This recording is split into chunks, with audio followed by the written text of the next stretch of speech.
Good evening, everyone. Why are there braggers who speak of perfection when imperfection is what makes us so unique? Those are the opening lines to the first poem I ever wrote, the first time a poem allowed me to write it. I was 12 years old, mind drunk with curiosity, sitting inside Mrs. Simone's class as she taught us about the poetic qualities of biblical psalms. Now, I've always been a dreamer, but that day in particular, I remember my mind being consumed by the repetition of those first lines over and over again. I scribbled away endlessly until the end of the school day, and up until dinner that night when my mother threatened me with no dessert afterwards. I couldn't have realized then the power of poetry and the impact it would have on me. Underneath it all, I've always been searching for a sense of meaning, trying to write into existence some peaceful solution to the never-ending waves of why constantly flooding through my mind. I felt broken since before I can remember. By the age of 3, my parents were divorced. A few years later, my brother was incarcerated in a juvenile detention center. My mother didn't allow me to see him, my father, or any of my other family members for at least 3 years. And after that, she remarried, and I experienced physical and verbal abuse at home from her new husband. I had been uprooted and relocated away from my friends, planted in the suburb of Collegeville with never more than a single handful of faces that looked like my own. Each day during the school year, I would return home and shut myself inside my room, and any thought of difference I felt must be my own fault. I was my own problem. When I was yelled at, I kept my mouth shut. Everything up until that point gave me no reason to think otherwise. I kept my mouth shut, but I kept my notebook open. And until that day in Mrs. Simone's class, I'm not sure if I ever realized that I could have a voice, that silences at times must be shattered to make room for the voices of the oppressed. As I stand before you today, it's taken me over 2 decades to find a language to articulate my experiences, and still most days I doubt I am worthy of even that. A letter to the fearful poet. Poetry may make us from time to time a little more aware of the deeper, unnamed feelings which form the substratum of our being, to which we rarely penetrate. Our lives are mostly constant evasions of ourselves, and an evasion of the visible world. T.S. Eliot. Remove saggy cape draped over shoulders, dear man. Expose yourself. For the boy wandering inside, swallowed by oversized shoes, wonders about you. How well the mask wears a fool. What fool wears a mask? And when will we arrive to see where these tangled laces lead us? We often overlook the subtleties of our world, those spaces where silences swallow our voices and we are left feeling abandoned and unwelcome. But you see, poetry is not a luxury.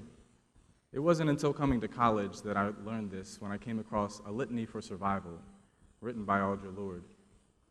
She taught me the urgency of claiming our voices. And when we speak, we are afraid our words will not be heard nor welcomed. But when we are silent, we are still afraid. So it is better to speak, remembering we were never meant to survive. But I learned the idea of the personal as political, of poetry as a tool of social transformation doesn't always resonate well with everyone. My junior year at Ursinus College, I sat in a survey of Latin American literature course. We read poetry and prose from De la Cruz, Balderas, Martí, Guillen, and the professor had us do an exercise as we debated how one should understand art. On the left side of the room, she posted a sign that said, "Art is political," and on the opposing side, "Art for art's sake," and asked us to choose which side we identified with the most.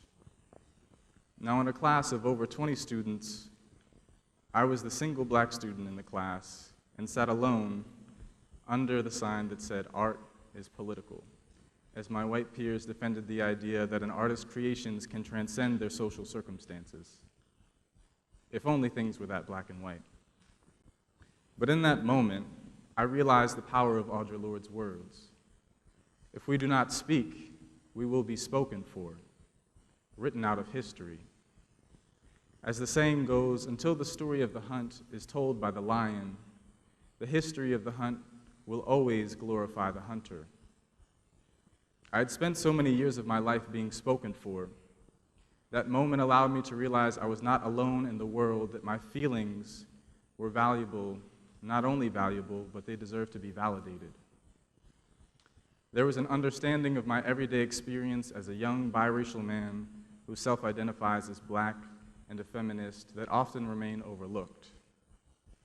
We must write ourselves into history, sharing stories which have for centuries remained lost between the pages. Now, perhaps more than ever, we must write poetry from the margins to challenge antiquated stereotypes and to reclaim our voices. Math 241Q. It's statistics for those of you who don't know. Sketched on solution-laced whiteboards are simple random weekend samples, Willem Dafoe confidence intervals, horseshoe lectures. You are an outlier. Never suits, Phillies caps mismatch grass-stained New Balance sneakers, dried mustard garnish. How chaotically flannel shirts correlate with slicked hair.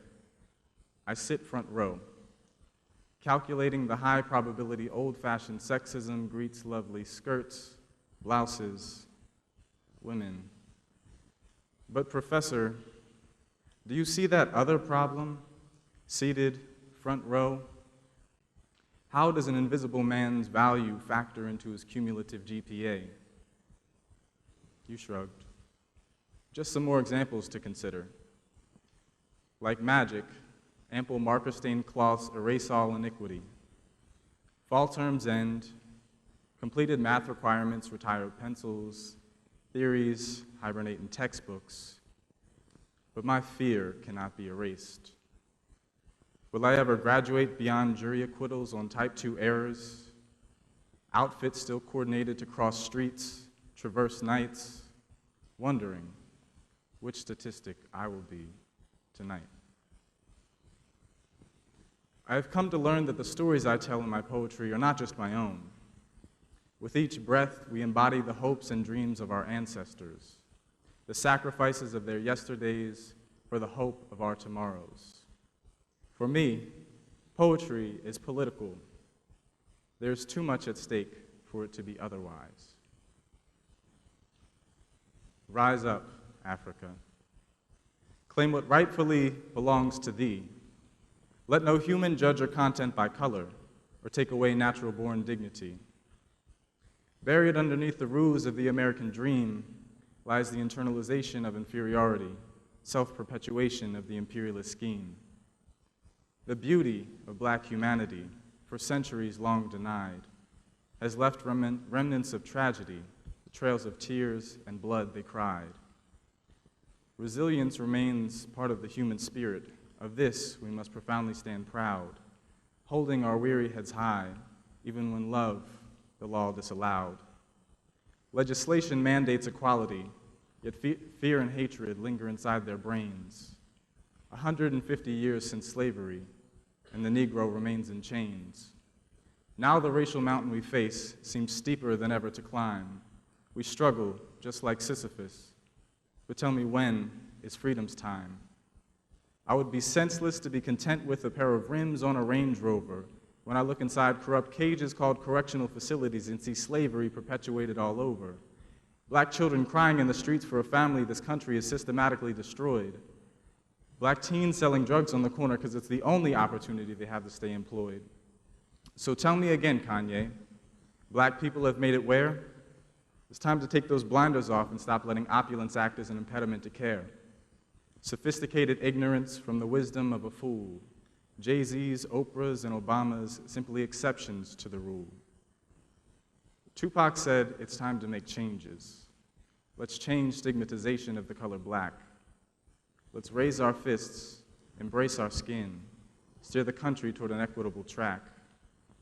Martin saw the mountaintop, and Malcolm was willing by any means. Theirs are the voices we need to fuel the vehicles of our dreams. With faith in the future of our people, there's no telling what we can do. But never abandon the struggle, my friends, because the revolution begins with you. Poetry is not a luxury. It is the battle cry of our revolution. Are you listening? Thank you.